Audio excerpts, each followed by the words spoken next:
My dear all students and viewers, welcome on my YouTube channel. आज मैं नए session का शुरुआत करने जा रहा हूँ, यानी सेमेस्टर 4 का। सबसे पहले हम जो वर्तमान परिस्थिति है उसकी चर्चा करेंगे कि हमारा देश एक ऐसे महामारी से पीड़ित है जिससे शैक्षिक संस्थान काफ़ी परेशानियों का सामना करना पड़ रहा है।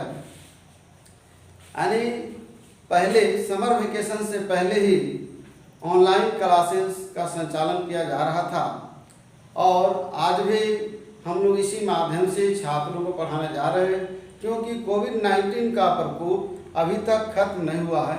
कुछ छात्र छात्राएं चिंता में हैं कि परीक्षा कब होगी नहीं होगी, तो इस बात को दिमाग से निकाल दें। पहले भी एक सत्र में यानी पार्ट 1 में 1 साल का परीक्षा दिया जाता था। अब 1 साल में 2 सेमेस्टर के एग्ज़ाम देना है, तो अगर सेमेस्टर 1 पूरा हो गया तो 2 की तैयारी करें, सेमेस्टर 3 पूरा हो गया है तो 4 का तैयारी करें। परीक्षा यूनिवर्सिटी लेगी, आज नहीं कल तो परीक्षा होगी ही। और दूसरी चीज़ मैं यह संदेश देना चाहता हूँ व्यूअर्स और छात्रों दर्शकों को कि वो मानसिक तनाव से बचे, अपने को सुरक्षित रखते हुए अपने लक्ष्य की ओर आगे बढ़ें और अपना तैयारी करें। अपने समय को महत्व को समझें। समय और समुद्र की लहरा किसी की प्रतीक्षा नहीं करता, इसलिए आपका समय गुजर रहा है और अपने तैयारी में लगे रहें। अब हम लोग अपने विषय बिंदु पर चलते हैं कि सेमेस्टर 4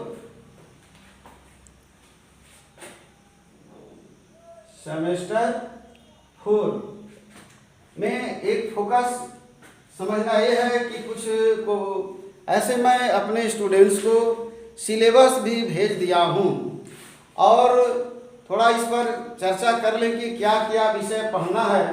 उसके बाद अपने टॉपिक सब्जेक्ट पर जाएंगे। पहला है जो 100 मार्क्स का होता है। पहले था सेक 1 सेक 2, जो 3 में सेमेस्टर 3 में सेक 1 था, अभी यहाँ हो गया सेक 2। सबसे पहले सेमेस्टर 1 में AECC था, ability enhancement compulsory courses, MIL। दूसरे बार पढ़ा आप लोग EVS, तीसरे बार कंप्यूटर और चौथा आया है, इसका नाम है skill enhancement course. Skill enhancement मतलब कौशल विकास, कहने मतलब कि ये जॉब ओरिएंटेड पढ़ाई है, बिजनेस ओरिएंटेड पढ़ाई है। सेक 2 इसके अंतर्गत सब्जेक्ट का नाम है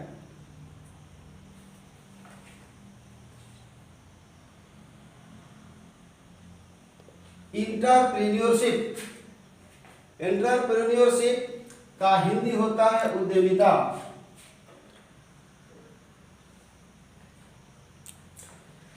यानी जिस समय पढ़ाई होगी इस सब्जेक्ट का, उसका विस्तृत अध्ययन हम लोग करेंगे। क्योंकि ये चैप्टर इस वर्ष हमारा ही पेपर है, इसमें हम पढ़ाएंगे।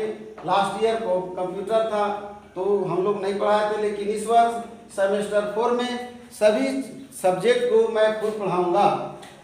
थोड़ा सा एक लाइन बताते चले इसका कि होता क्या है। आधुनिक युग औद्योगिक युग है। आज देश की अर्थव्यवस्था सफर कर रही है, यानी देश की आर्थिक विकास की स्थिति दयनीय है। तो पहले भी वही कंडीशन था 1991 में। उसके पहले तो उद्यम का मतलब होता है, ध्यान देना कि उद्यमी एंटरप्रेन्योरशिप जो होता है, उद्यमी एक उद्योग का ऐसा कप्तान होता है जो जोखिम को उठाते हुए, रिस्क को उठाते हुए और अनिश्चितताओं का सामना करते हुए अपने लक्ष्य की ओर अग्रसर होता है। कहने का मतलब कि एक ऐसी व्यवस्था, एक ऐसी सब्जेक्ट है जिसके अंतर्गत हम लोग एक अध्ययन करेंगे कि लघु एवं कुटीर उद्योग या एकल उद्योग जो दूर और सुदूर जंगली क्षेत्रों में भी इस तरह के उद्योग की स्थापना करके यानी बेरोजगारी को दूर किया जा सकता है। यह भी विषय बड़ा ही इम्पोर्टेंट है। तो अभी सिर्फ एक ही चीज समझे कि ये जो है यानी job oriented, business oriented, skill enhancement जो है मानी कौशल विकास से रिलेटेड सब्जेक्ट है। इसका अध्ययन हम आगे करेंगे। अब आगे बढ़ते हैं हम लोग। जो चैप्टर है इसका पहले की सवाल इधर 75 + 25 ये हो गया वाइवा और ये हो गया प्रोजेक्ट। तो 75 का प्रोजेक्ट होगा और वाइवा होगा 25 का। जिस तरह से ऑनर्स में आगे होता है उसको बताया जाएगा। दूसरा पहले पढ़े थे G3, अब यहाँ पढ़ना है G4 जेनरिक इलेक्ट्रिक फोर्स। अब यहाँ पर है कि जेनरिक इलेक्ट्रिक फोर्स में क्या पढ़ना है। यानी यहाँ पर है जैसे इकोनॉमी, इंडियन इकोनॉमी,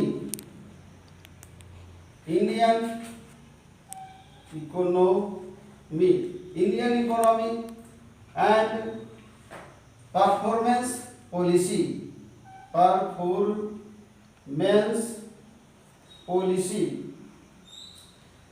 इसमें हम लोग अपने देश की अर्थव्यवस्था के बारे में पढ़ेंगे कि हमारे देश की अर्थव्यवस्था की स्थिति क्या है, क्या परफॉर्मेंस है, क्या सिचुएशन है, क्या स्थिति है, डेवलपिंग कंडीशन है या अंडर डेवलपिंग। कहने का मतलब किस तरह से गवर्नमेंट पॉलिसी बनाई है हमारे देश की अर्थव्यवस्था को आगे बढ़ाने के लिए। तो एक सब्जेक्ट आपका हो गया। अब हम लोग ऑनर्स सब्जेक्ट में चलते हैं। ऑनर्स सब्जेक्ट में CC 7 तक पढ़ाई हो चुकी थी। अभी पढ़ाई जो होगी CC 8 होगा, कंपल्सरी कोर्स 8, और ये हो गया CC 9। यानी ये भी बताए 100 मार्क्स का होगा। ये चूंकि सबसी पेपर है इसलिए इसमें इंटरनल एग्जामिनेशन नहीं होता। यहाँ पर है ये भी होता है 100 मार्क्स का, जिसमें ये है 75 + 25 मिड सेमेस्टर एग्जामिनेशन। ये हो गया इंटरनल एग्जामिनेशन। इसमें भी वही है 75 + 25। अब आगे बढ़ते हैं। जो कोर्स हमारा ऑनर्स है उस पर हम लोग विशेष फोकस करते हैं। जो ऑनर्स का जो कोर्स है उस पर हम लोग विशेष फोकस करते हैं। और जो थ्योरी पार्ट है तो उसका थ्योरी पार्ट तो कम लेक्चर में पूरा करते हैं, लेकिन मैक्सिमम समय यानी 75 लेक्चर होता है, उससे कहीं प्रैक्टिकल में ज़्यादा हो जाए चलेगा, क्योंकि इसको ढंग से नॉलेज देना, पढ़ाना और समझाना, क्वेश्चन बनाना सब आवश्यक होता है। अब आते हैं हम लोग ये CC 8 क्या है। CC 8 के अंतर्गत इनडायरेक्ट टैक्स एंड GST पढ़ना। इनडायरेक्ट टैक्स अप्रत्यक्ष यार GST जो हाल ही में सर्वविदित है, सबको जानते हैं कि GST कब से लागू हुआ है, गुड सर्विसेज टैक्स। तो एक सब्जेक्ट के रूप में आया हुआ है पढ़ने के लिए। आगे बढ़ते हैं CC 9। CC 9 एक कॉर्पोरेट अकाउंटिंग है। CC 9 corporate accounting.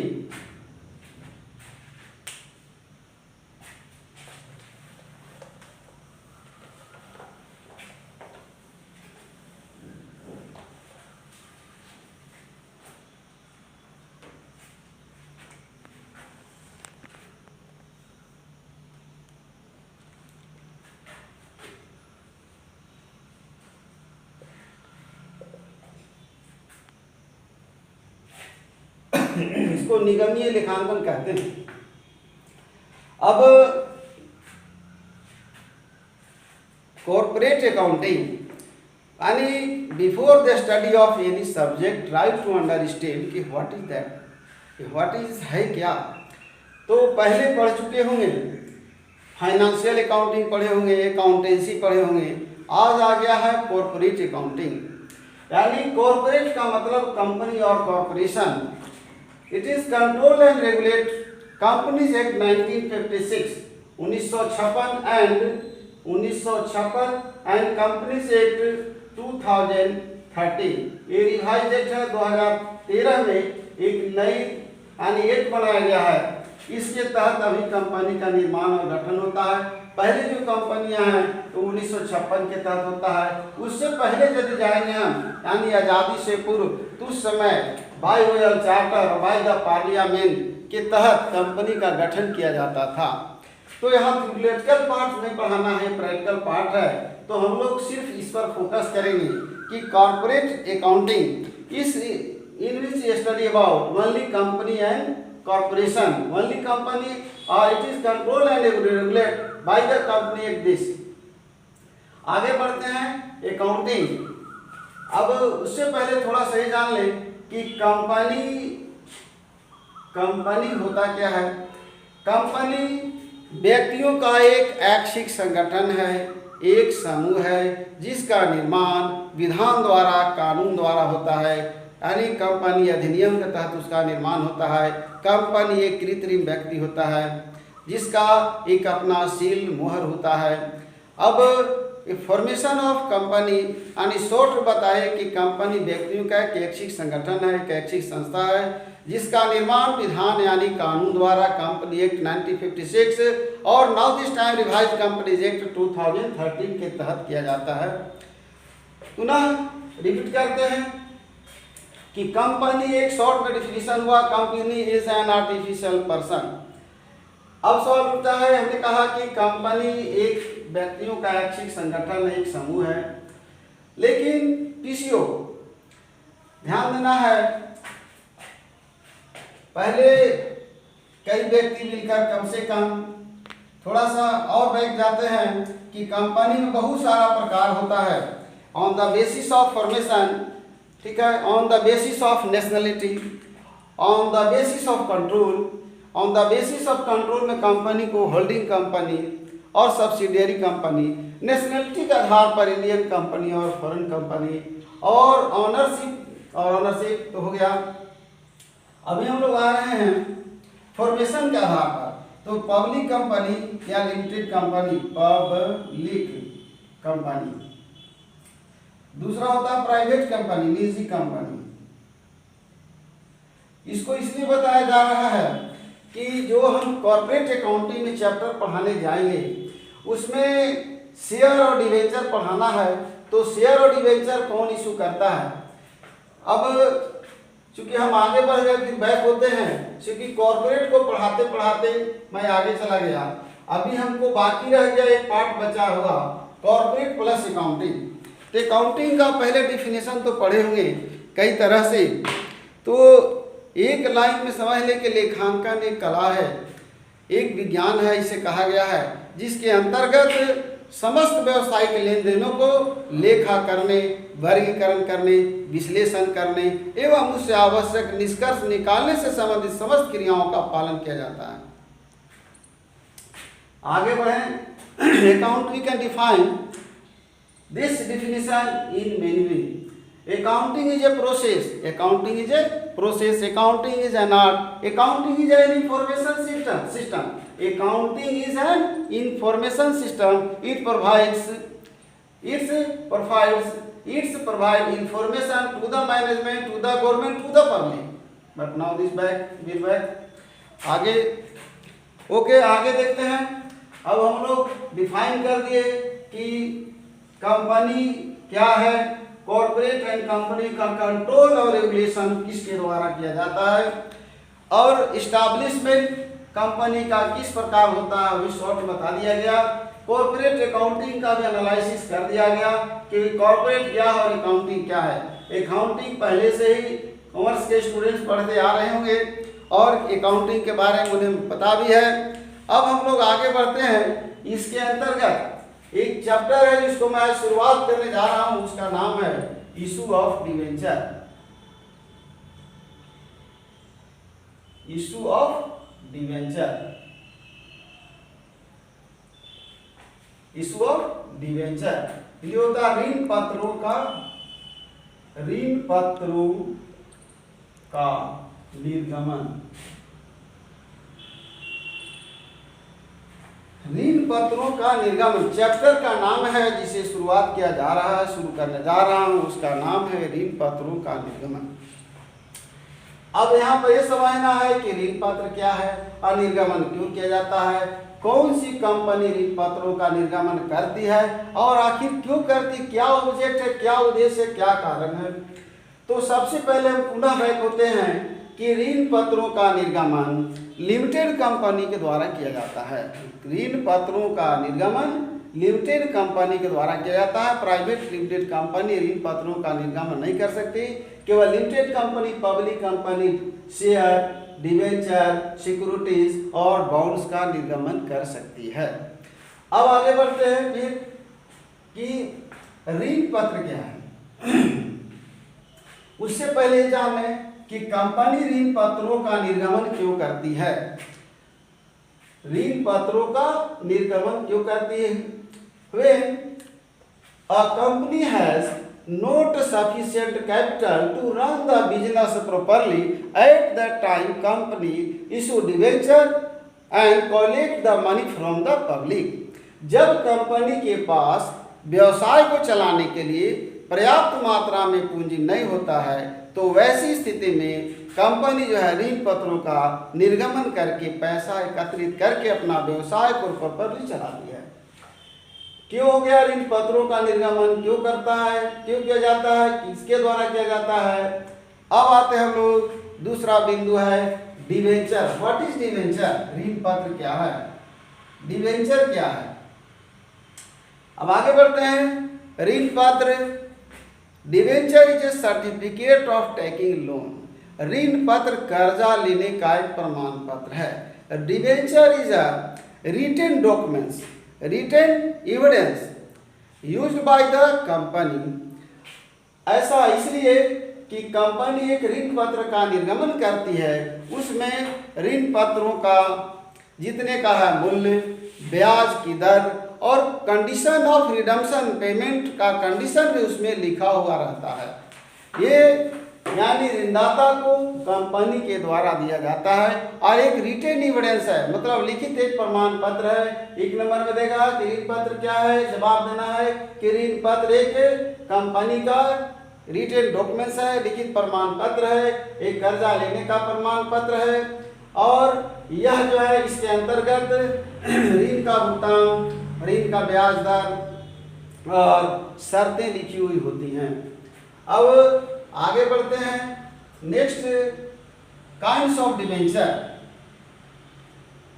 Kinds of debenture, ऋण पत्रों के प्रकार। देखते हैं कि ऋण पत्रों के प्रकार। अब यह समझना है कि ऋण पत्र कितने प्रकार का होता है, थ्योरेटिकल पार्ट्स है। इसका थ्योरी नोट्स भेज दिया जाएगा कि ऋण पत्र से आप क्या समझते हैं। ऋण पत्रों के विभिन्न प्रकारों का वर्णन करें, ये भी इम्पोर्टेंट क्वेश्चन है। थ्योरी पूरे समझाने के बाद नोट्स भी भेज दिया जाएगा और क्वेश्चन भी हम लोग हल करेंगे। तो काइंड्स ऑफ डिवेंचर शॉर्ट में बताते चलते हैं कि थ्योरी में भेज दूंगा, पहले बता दिया गया है। काइंड्स ऑफ डिवेंचर, तो there are many kinds. Number हो गया, शॉर्ट में लिख रहे हैं रजिस्टर्ड डिवेंचर। रजिस्टर्ड डिवेंचर का मतलब होता है पंजीकृत ऋण पत्र। वैसे ऋण पत्र जिसका कि कंपनी के रजिस्टर में नाम एवं पता लिखा रहता है, इसलिए इसको रजिस्टर्ड डिवेंचर कहते हैं। और इसका भुगतान वही व्यक्ति पा सकता है जिसका नाम एवं पता लिखा हुआ है, वही लेकर यानी समय मैच्योरिटी पूरा होने पर जब वो प्रोड्यूस करता है तो उसे ही केवल भुगतान किया जा सकता है, तीसरे पक्ष को नहीं। दूसरा है मोर्गेज डिवेंचर या सेक्योर्ड डिवेंचर। सेक्योर्ड डिवेंचर या मोर्गेज डिवेंचर सुरक्षित ऋण पत्र। यानी कंपनी जब ऋण पत्रों का निर्गमन करती है तो वैसी स्थिति में वह प्रभार के रूप में संपत्ति को बंधक रख कर ऋण पत्रों का निर्गमन करती है, इसलिए इसका नाम रखा गया बंधक ऋण पत्र। यदि कंपनी पैसा का भुगतान नहीं कर पाती है तो वैसी स्थिति में ऋणदाता डिवेंचर होल्डर यानी संपत्ति को इसको बेचकर प्राप्त कर पैसा प्राप्त कर सकती है। सेक्योर्ड डिवेंचर, तो आगे बढ़ते हैं। रिडीमेबल,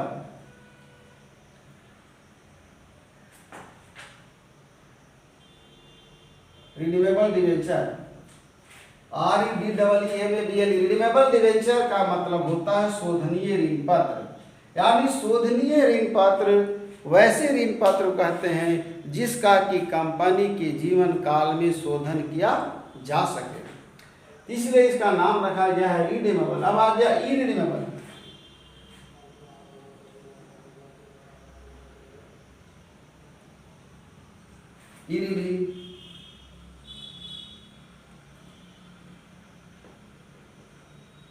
इरिडीमेबल डिवेंचर,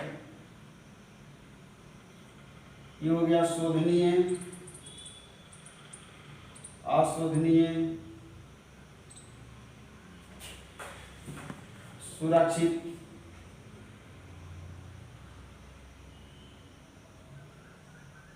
पंजीकृत,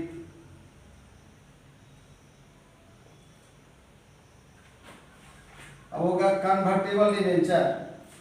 इसका बताया शोधनीय जिसका कि कंपनी के जीवन काल में शोधन नहीं किया जा सके, हो गया। अब है कन्वर्टेबल डिबेंचर। दूसरा है नेक्स्ट नॉन कन्वर्टेबल, नॉन लगा देंगे, non convertible debenture. Convertible debenture का मतलब होता है वैसे डिबेंचर जिसका कि न्यू डिबेंचर में या अंशों में परिवर्तन किया जा सके, इसलिए इसका नाम रखा गया है कन्वर्टेबल डिबेंचर। अब नॉन कन्वर्टेबल डिबेंचर जिसका कि परिवर्तन नहीं किया जा सके। अब ये कंप्लीट हुआ। अब आगे बढ़ते हैं इसी कड़ी में इशू ऑफ डिबेंचर।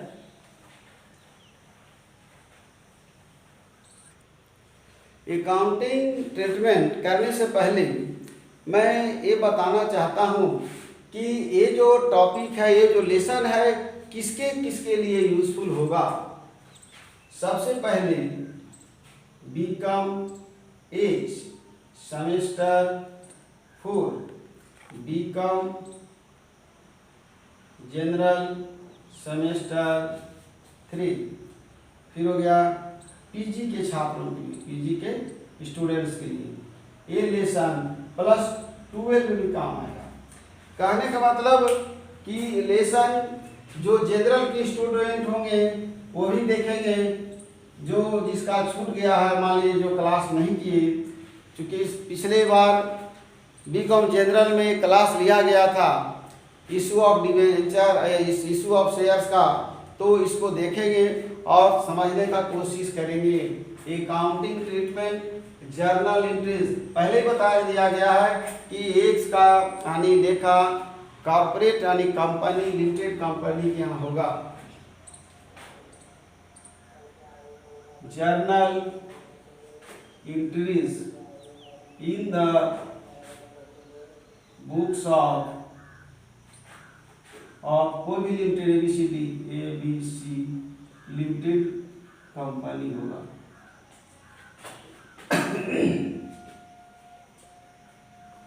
सबसे पहले कंपनी क्या करती है, जनता से आवेदन मांगती है। व्हेन एप्लीकेशन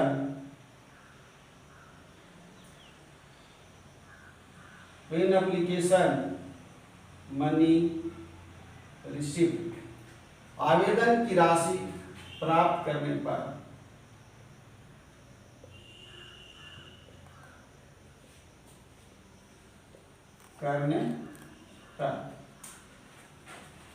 यानी कंपनी के पास हमेशा बैंक का एंट्री होगा, क्योंकि बैंक से ही ट्रांजैक्शन होता है, बैंक अकाउंट दिया।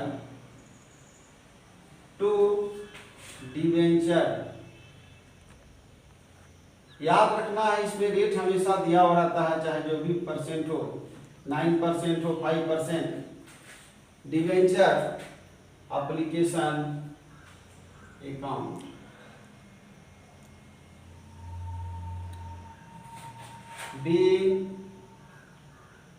Debenture application money received. अब दूसरा जिस तरह से हम लोग कैपिटल में ट्रांसफर करेंगे, व्हेन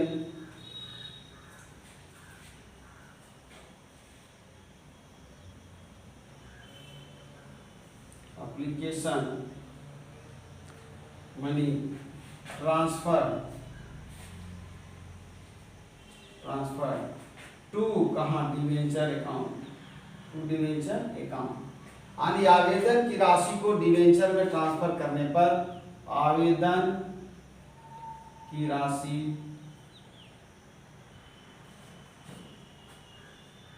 को डिबेंचर में ट्रांसफर करने पर आगे देखते हैं। याद रखना है एक क्रेडिट है या राइट ऑफ भी इसको बोल सकते हैं कि ऊपर जाएगा, रेट लिख देते हैं 9% डिबेंचर एप्लीकेशन अकाउंट DR, 2 हो जाएगा 9% या 12%, 9% डिवेंचर अकाउंट। कुछ नहीं करना है, इसको हटा देंगे, बीइंग लगा के इसको उतार देंगे, हो जाएगा।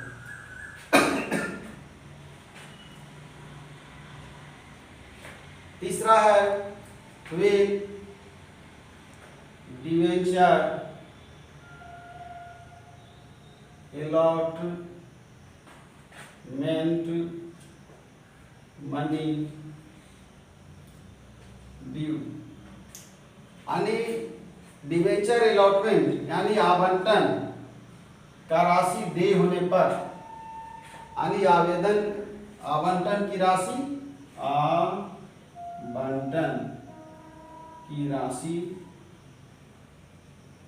दे होने पर, दे माने ड्यू होने पर। याद रखना है, इसको एक लाइन बताते हैं। अलॉटमेंट का मतलब होता है बांटना।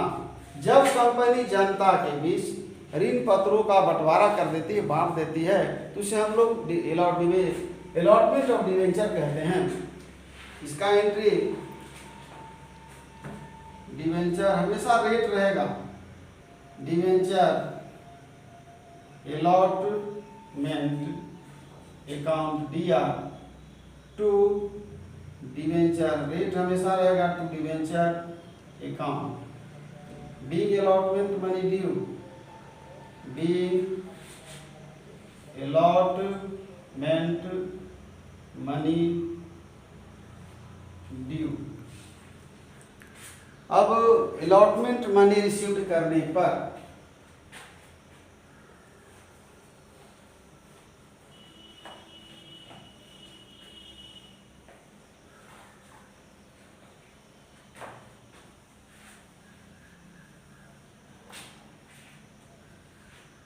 नेक्स्ट जो भी नंबर हो, when debenture allotment money received, प्राप्त करने पर, याद रखना है ऊपर हो जाएगा, पहले लिखते हैं यहाँ पर bank account DR, bank account DR, to यहाँ पर डेबिट है 9% debenture, 9% debenture allotment account, being allotment money received, being allotment money received.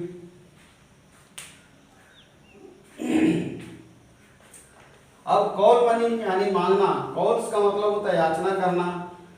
First call एक बार लिखते हैं, सेकेंड कॉल 2 ही कॉल में खत्म कर सकते हैं, तो दिक्कत है नहीं। अब आगे बढ़ते हैं, विद डिवेंचर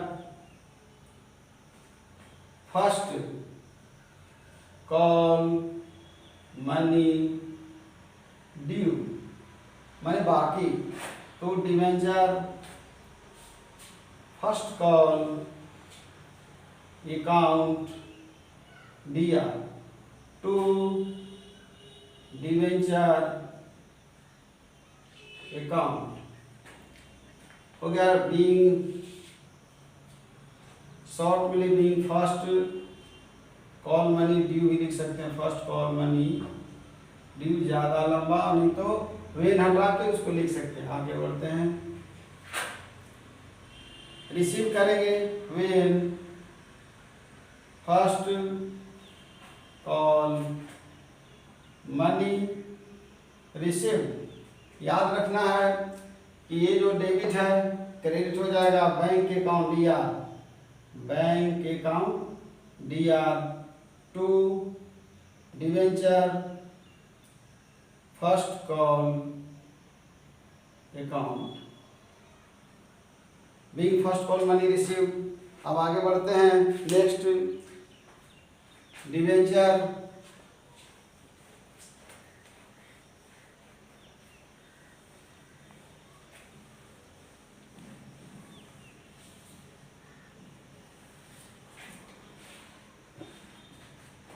when डिवेंचर एक ही बार में कर दे रहे हैं, second and final call money due. Rate हमेशा याद रखेंगे रहेगा, लिखते हैं debenture second and final call account दिया टू डिवेंचर अकाउंट। ये ड्यू का एंट्री हो गया। अब हम लोग क्या करते हैं, इसको रिसीव करेंगे, बैंक अकाउंट दिया to debenture second and final call account. Be final call second and final call money received. अब पहले ऐसे एक्सपेंसेस का लेखा कर सकते थे, तो कहीं भी लिख सकते हैं। अगर प्रश्न में दिया हुआ हो कि ऋण पत्रों के निर्गमन के ऊपर खर्च किया गया है, अभी सिंपल लिखा गया है, यानी at a discount, at a par, at a premium का अभी एंट्री नहीं किया गया है। नेक्स्ट एक क्वेश्चन बनाने के बाद पुनः हम ऋण पत्रों के निर्गमन के बारे में लिखेंगे कंडीशन। अभी थोड़ा समझा देंगे। When expenses paid on issue of debenture, ऋण पत्रों के निर्गमन के ऊपर खर्च करने पर, यह समझना है कि पैसा आ रहा है या जा रहा है। तो यहाँ पर पैसा जा रहा है, इसलिए बैंक क्रेडिट होगा और एक्सपेंसेस को डेबिट करेंगे। Expenses on issue of debenture account दिया to bank account. Being expenses paid. अब कभी कभी राइट ऑफ करने के लिए और रहता है कि when some part of expenses written off, when expenses written off, write off किया हुआ रहेगा, तो उसको हम लोग करेंगे क्या, व्हेन एक्सपेंसेस, या उसको लिख देंगे when expenses on issue of debenture written off, खत्म करना, राइट ऑफ, और transfer to profit and loss account. Profit and loss account में जब ट्रांसफर करेंगे तो हो जाएगा प्रॉफिट एंड लॉस अकाउंट यार टू, वही लिखेंगे expenses on issue of debenture account. Being expenses when हटा करके इसको लिख देंगे being expenses on issue of debenture transfer to profit and loss account. आगे बढ़ते हैं इसी कड़ी में। अब हम लोग थोड़ा सा, चूंकि आगे जो पढ़ाना है method of issue of debenture, चूंकि ये सिंपल जर्नल एंट्री बताया गया है। सिंपल जर्नल एंट्री, चूंकि स्टार्टिंग में बहुत ज़्यादा अगर एंट्री को हम लोग टेढ़ा मेढ़ा करते हैं, at a par, at a discount, at a premium, तो थोड़ा टेढ़ा होगा, क्रिटिकल हो जाएगा। स्टूडेंट को सुविधा के दृष्टिकोण से हमने इसको सिंपल जर्नल एंट्री लिखा, और यहाँ पर केवल जर्नल एंट्री बनाना है और मैक्सिमम लेजर बनाना है, या तो कैश बुक बनाना है, और या तीसरा बैलेंस शीट बनेगा। बैलेंस शीट के बारे में बताया जाएगा कि बैलेंस शीट किस प्रकार और कैसे तैयार किया जाता है। कभी कभी क्वेश्चन में भी देता है कि आप बैलेंस शीट का स्पेसिमेन को लिखें, नमूना को, फॉर्मेट को लिखें। तो अब चूँकि कंपनी के बारे में सारा डिटेल मैंने एक्सप्लेन कर चुका हूँ कि कंपनी क्या होता है, कौन सा कंपनी ऋण पत्रों का निर्गमन करती है, ये सारा डिटेल हो चुका है। अब आ जाइए हम लोग टॉपिक पर, अगले कड़ी में आगे की ओर बढ़ते हैं। Method of issue of debenture. तो there are three method of issue of debenture. Number 1, debentures are issued at par, जब ऋण पत्रों का निर्गमन सममूल्य पर किया गया हो। नेक्स्ट है दूसरा, debentures are issued at discount. तीसरा है debentures are issued at premium, जिसका के लेखा नेक्स्ट क्लास में करेंगे, लेकिन थोड़ा एक्सप्लेन कर देते हैं क्योंकि उस समय केवल जर्नल एंट्री लिखेंगे। पढ़ते हैं, जब कंपनी अपने ऋण पत्रों का निर्गमन यानी फेस वैल्यू पर अंकित मूल्य पर निर्धारित मूल्य पर करती है, यानी 100 रुपए के डिवेंचर को 100 रुपए में बेचती है, तो उसे हम उस प्रकार के किए गए निर्गमन को हम लोग सममूल्य पर किया गया निर्गमन कहते हैं। यानी पुनः रिपीट मैं करता हूं कि जब कंपनी अपने ऋण पत्रों का निर्गमन निर्धारित मूल्य पर अंकित मूल्य पर करती है, अर्थात 100 रुपए के डिवेंचर को 100 रुपए में ही बेचती है, तो इस प्रकार के किया गया निर्गमन को हम सममूल्य पर यानी एट ए पार कहते हैं। Debenture are issued at par, सममूल्य पर किया गया निर्गमन। दूसरा है debenture are issued at discount. Discount का मतलब छूट, यानी 100 के सामान को 90 में 95 में देना। जब कंपनी अपने ऋण पत्रों का निर्गमन छूट पर करती है, यानी निर्धारित मूल्य से कम मूल्य पर निर्गमन करती है, 100 रुपए के डिवेंचर को 90 रुपए में बेचती है, तो यहाँ पर कंपनी को लॉस होता है। ठीक है, यानी निर्धारित मूल्य से कम मूल्य पर बेचना एट ए डिस्काउंट, यानी debenture are issued at discount कहा जाएगा। तीसरा कंडीशन है debenture are issued at premium. जब कंपनी अपने ऋण पत्रों का निर्गमन निर्धारित मूल्य से अंकित मूल्य से अधिक मूल्य पर करती है, debenture are issued more than the face value, अधिक मूल्य पर करती है, तो उसे हम debenture are issued at premium कहते हैं। यानी 100 रुपए वाली डिवेंचर को 110 रुपया में बेचना। एंट्री करते समय याद रखेंगे कि जब एट ए पार होगा तो नो चेंजिंग बैंक अकाउंट या टू डिवेंचर हो जाएगा। जब डिस्काउंट होगा तो समझ ले इसको कि बैंक अकाउंट या डिस्काउंट और डिवेंचर अकाउंट या टू डिवेंचर अकाउंट हो गया। नेक्स्ट पहुंचते हैं हम लोग, when debenture are issued at premium at the time entry will be passed bank account या to debenture account to security premium account. ये चूंकि लायबिलिटी है कंपनी के लिए और इनकम भी कहा जा सकता है। डिस्काउंट ये कंपनी के लिए लॉस है, इसलिए यहाँ डेबिट किया गया, इसे भी राइट ऑफ किया जाता है। सिक्योरिटी प्रीमियम को भी राइट ऑफ किया जाता है, वो बाद के क्वेश्चन में 5-7 नंबर के बाद आएगा, उसको बताया जाएगा। अब पुनः एक लाइन में चूँकि अब अपने लेक्चर को मैं समाप्त करने जा रहा हूँ, तो मेरे स्टूडेंट्स, मेरे व्यूअर्स, मेरे दर्शक एक लाइन बैक हो करके मैं पुनः बताना चाहता हूँ कि किसी भी विषय को पढ़ने से पहले उस सब्जेक्ट के बारे में जानकारी हासिल करें, उसके बारे में कि सब्जेक्ट होता है क्या, आखिर हम लोग इसको पढ़ते क्यों हैं। आपका प्रत्येक विषय का प्रत्येक क्षण प्रत्येक में समय में ज़रूरत है, यानी अकाउंटिंग का यहाँ पर जो यूज हो रहा है वो कंपनी हो रहा है।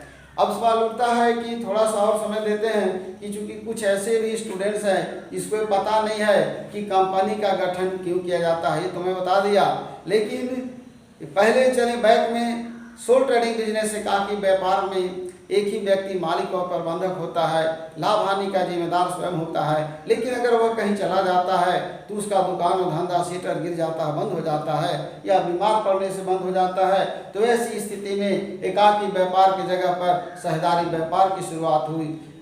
आगे बढ़ते हैं। साझेदारी व्यापार में क्या है कि 2 या 2 से अधिक व्यक्ति मिलकर व्यवसाय को चलाने, लाभ हानि को बांटने के लिए आपस में सहमत होते हैं, तो इसे हम साझेदारी कहते हैं। लेकिन साझेदारी के भी दोषों को दूर करने के लिए कंपनी का जन्म हुआ। अब सवाल उठता है कि साझेदारी का सबसे बड़ा दोष क्या है। सबसे बड़ा दोष है कि एक पार्टनरशिप में साझेदारों का अनलिमिटेड लायबिलिटी होता है, दायित्व उसका असीमित होता है। इससे बचने के लिए उन्होंने एक नई कंपनी का निर्माण करते हैं। इसकी विशेषता यह है कि इस कंपनी के अंतर्गत अंशधारियों का, सदस्यों का दायित्व सीमित होता है, जितना वह शेयर खरीदता है उतने ही का वह जिम्मेदार होता है।